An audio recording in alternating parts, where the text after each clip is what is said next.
it was so powerful that I wasn't actually thinking that at the time. I was just experiencing this great power and majesty of something beyond myself, something beyond the temporal, you know. I think growing up, being surrounded by the church and parents who believed, you just take it all for granted and it becomes just something that's there. And you don't really think about what you're reading in the scriptures, what your hymns are saying. It's just kind of something that's there that you just go through. And so you have to find a point in your life somehow where the faith manifests itself and becomes real to you and powerful and carries the weight and the freight that it needs to inspire you to go on and become a Christian and to begin your real journey of faith, if you will. And I have to say that many times growing up, I tried to find my way to faith. I tried to do that and struggled with it. I always had a lot of questions when I was very young about the faith, and my parents were very good about trying to answer them. My dad and mother were both very patient and very loving about it, and they didn't criticize us or say, well, don't you believe naturally? They wanted us to come to faith in a natural, healthy way, basically. So I just remember this one experience when I was living overseas in the Philippines. My parents were missionaries, and I was sent to a little school where it was it was very open, kind of progressive school, and you could go outside and do all kinds of things. Anyway, I came in one morning, and it was just after sunrise. And there was this hill that I used to play on. Gosh, now that I think about it, you could almost think of it as like a hill like Golgotha, because it was just kind of raw rock. But anyway, I was walking to my classroom, and suddenly I felt this just sweeping power flow through me, and this sense of a presence that was far beyond me or my normal experience. And I felt what I think many people would call the holy. A sense of very deep holiness. And I walked out to that little hill and just felt this great presence that was very loving. It felt loving. It wasn't something you felt fear of or uncertainty about. It was just warm and supportive and took me outside of myself. I felt myself having a transcendent experience. And I don't know whether I cried. I was about 7 years old, but it was that kind of feeling where I just felt swept away by this great sense of power and majesty. And it was a very beautiful setting. And I had never felt anything like that before. And I remember thinking to myself, is this the power of God that I'm feeling? Is God reaching to me? It really affected me, and it affected me for hours and days. And I remember thinking about it. I remember telling my parents about it, talking to my brother about it that same day at school. And he just got like, oh, well, that's nice, you know. And my parents were like, well, that's really great, you know. But it didn't. I didn't follow up with it necessarily, and it didn't really last. But I never forgot it. And I've often wondered to this day, was that a moment when the divine was trying to break through into my life and say, I'm here, I care about you, I love you, and I want you to come to me. Sorry for being dramatic, but it was a powerful moment that rocked me to my little core as a little child. And I wish in so many ways there'd been more with it, that I'd somehow had a message, more of a concrete kind of thing, as opposed to just this incredible experience. But at any rate, it was something I never forgot. I remember to this day, and it's never really happened like that again. And I often thought, is it because I grew up, because I got older, I was less susceptible, not susceptible, less open to that kind of power and outreach. So I remember another time in my life when I was teaching Sunday school at a large Presbyterian church in Sacramento, and I was really investing in it, and I wanted to believe. And it was a time in my life where I was saying to myself, Dave, find your way to faith, find your way to this conviction that is real and deep for you. And I really was giving it my all, so to speak, trying to really believe and find my way forward. And yet, I just found myself still with doubts and questioning, and in the end, I didn't stay in that place, and it didn't really form for me.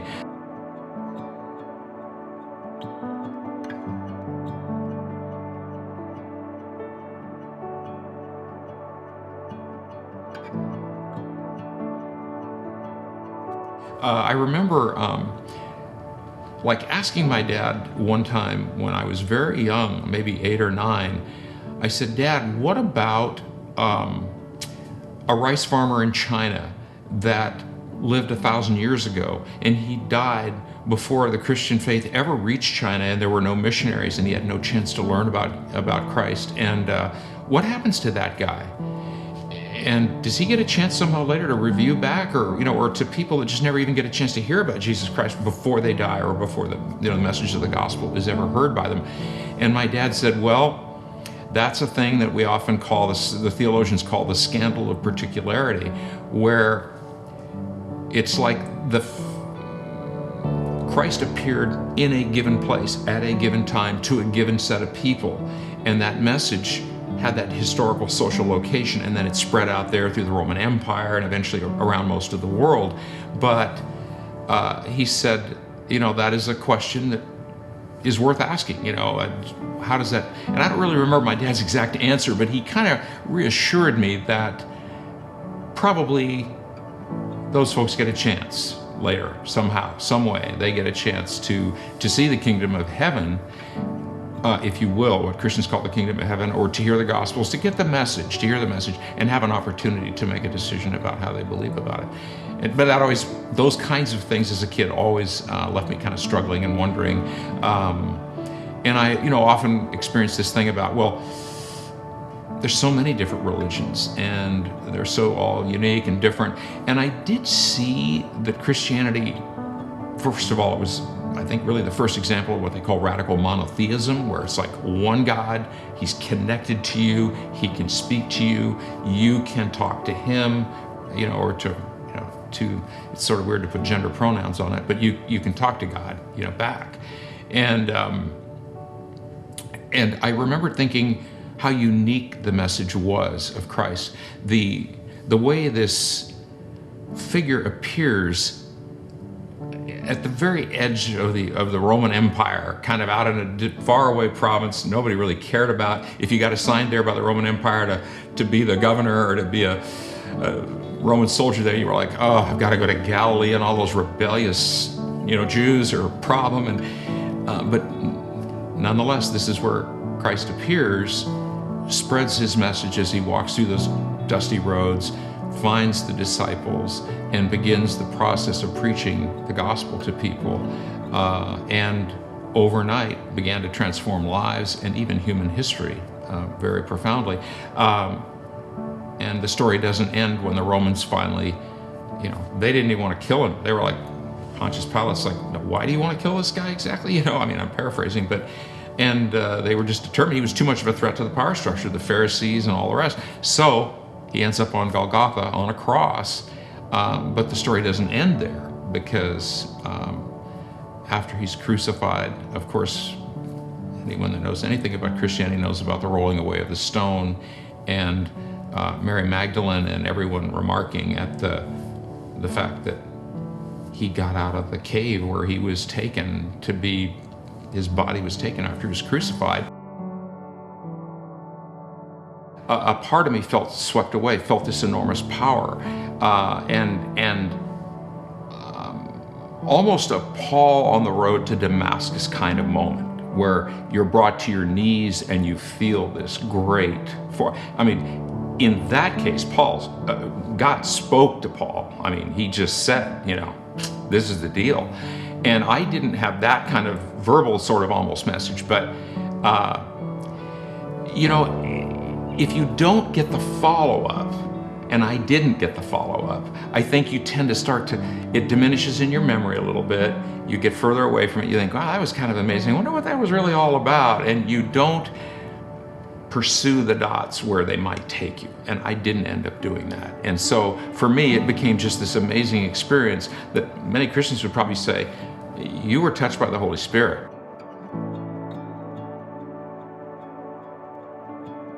I can't say definitively that Jesus Christ is the Lord and Savior, and there's, God and the Holy Spirit and Jesus who materialized into, human and God form both together. I don't have that absolute conviction, And to some people, I would probably be terrifying. To me, I have anxiety, I have fear, I struggle, but I basically feel that this life is an unbelievable gift that we've somehow been given by the universe that we're a part of. Is it God-given? And what are the imperatives as far as what does that mean? Those are things I've really never resolved for myself. And I know that many Christians are going to say, if you die in that state, it's going to be very bad for you. You may not get another chance to change your mind, or you may just be nothingness, or some would say in a lake of fire, forever, or something, along those lines. If there is a God, I'm hoping that people who don't come to believe in him aren't treated that way just because they couldn't find their way to faith. But I know a lot of people feel that way, and who knows? Maybe after all of my earthly struggles and confusion, I will die, and I will be starkly given an opportunity to rethink this and to look and to maybe meet the God of history, as my parents would have said, the God of history, that the God who cared so much that he became a part of human history to the extent that he was put on a cross.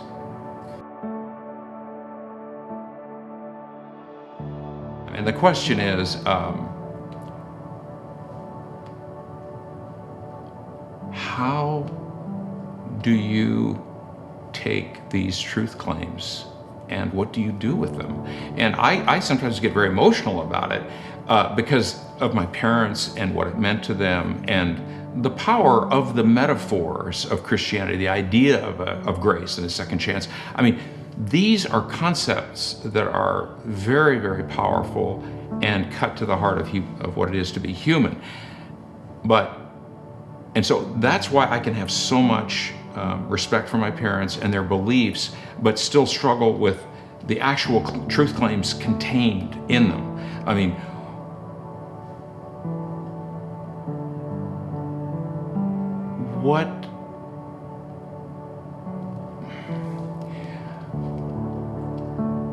So it comes down partly to what does one need to become a believer? And faith is that thing. Faith is what helps you become a believer. How do you find your way to that faith, and your way to that faith powerfully enough that it redefines who you are?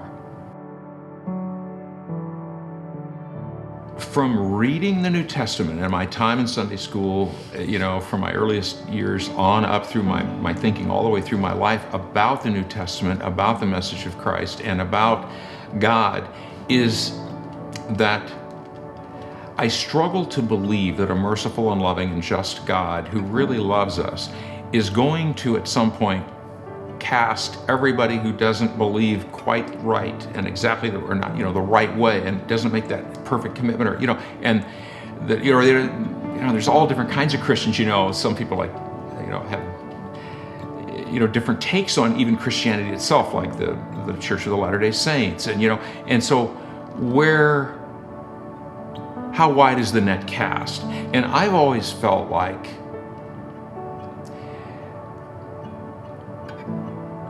based on the New Testament and what I've read and learned from it, that God is a pretty merciful God, and that I don't think that fire and brimstone of the Old Testament really is going to carry through. Now, people in open rebellion against God who say, yeah, God, I know you're out there and I don't care, and that might be a little different question, but I really want to believe that people of goodwill who tried to seek the truth and did their best are not going to just be cast into a lake of fire or eternal darkness. Well, it's not just in the New Testament or the Old Testament; it's in the New Testament. Yeah, you're saying it's also there. Yeah. So it's yeah. And then if that's the case, if what you're saying is the case, and we die, and God is so good and merciful and justful that He's not, you know what I mean? Then what did we need Jesus for? Then why did Jesus come down here and die on the cross? That would be pointless. Well, I mean, I would just say that that God wanted to make Himself manifest in a direct, concrete way to human beings to share His love, and I mean, it's certainly not a coincidence that you have the Old Testament, and the Israelites fearing their God and their intense relationship with Him, and that at that point in Jewish history, which already had been going on for quite a while, God takes a radical new form. He takes human form, and He comes down and He takes His message among human beings, and He shares, and He is so committed that He lets Himself be put up on a cross and executed, and His body unceremoniously put into a cave. Now, one more thing about faith, just really quickly, that I just want to say. I think that if I said that I was not a person of faith, I would not be telling the truth. I have a very kind of innocent, almost naive faith that this life matters, and I don't know what happens beyond the temporal experience of being human that we're in when we die. I have no idea what happens after that. So on the one hand, knowledge, yes, can certainly get in the way of faith, I think. But as I get older, I feel like I know less and less. I actually feel like the things I was so sure of, or really thought, I believed or knew, I'm more doubtful than ever in some ways now that I'm older, about how much truth I really have and know. Now that doesn't keep me from being fascinated in everything. I mean, I look at this world and I am just blown away by its complexity, its power, its majesty, its starkness, its horrors and terrors, because they are there. They're still out there now. I mean, people in Yemen now are dying by the thousands every day, and I mean, it's just but I have not fallen down on my knees and said, reveal yourself to me. I kind of did that when I was younger. I mean, I didn't have a dramatic single moment where I just knelt down and put my hands together and tried to pray to a God that I wasn't absolutely sure of. I didn't ever do that, but I made a major effort. I was in the Sacramento Bee with my third grade Sunday school class. We built a little Palestinian village. I really worked at it for a while. And I felt like,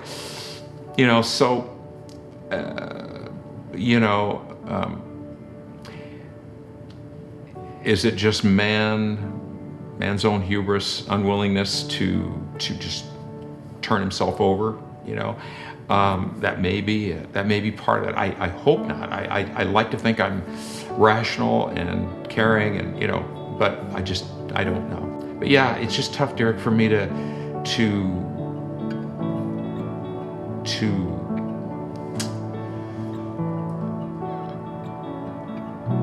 be authentic and true to myself, and at the same time be able to embrace these truths that to others are such absolutely manifest truths. So I guess if there is a God, at some point I'm going to have to throw myself on His mercy and say, all right, I was an arrogant human being. I didn't turn to you the way I could or maybe should have known to do. I wasn't able to do that. Now, if I have to suffer those consequences, I guess I just have to. Or if you can find it in your heart, to let me have a second opportunity. I didn't do it on my earthly life. Maybe it's too late then, and I guess that is partly the message of the New Testament. And I hate for that to be true.